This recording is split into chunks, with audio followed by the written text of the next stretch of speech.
ఆ రోజుల్లో లంబూ టింగులు పని పాట లేకుండా కూర్చున్నారు. చిన్న టీ కొట్టు దగ్గర కూర్చుని టీ సమోసాలు తింటూ ఉండేవారు. జీవితంలో జరిగిన సంఘటనలు లెక్క పెట్టుకుంటూ హోటల్ బిల్ని పెంచుతున్నారు. లంబు, ఏముంది జీవితంలో? ఒక ఉద్యోగం లేదు, ఒక భార్య లేదు, పిల్లలు లేరు. లంబు పెద్ద సమోసా ముక్కని నోటి లోపలికి తోసుకుంటూ చెప్పాడు. నీకు జీవితం కోసం చింతిస్తున్నావు, నేను తిండి కోసం చింతిస్తున్నాను. నేను చెప్పింది ఎంత బాగా ఉంది కదూ. మరి తిండి లేకపోతే ఈ జీవనం దేనికి పనికిరాదు కదా. ఇలా చెప్పి లంబు మరో 4 సమోసాల్ని తినేశాడు. దాని తర్వాత టీ తాగి తృప్తిగా ఉన్నాడు. కరెక్ట్గా చెప్పావు లంబు నువ్వు.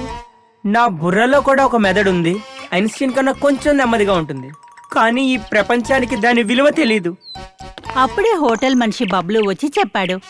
ప్రపంచానికే కాదు, కానీ నాకు లెక్క పెట్టడం తెలుసు, లెక్కలా రాబట్టాలో తెలుసు.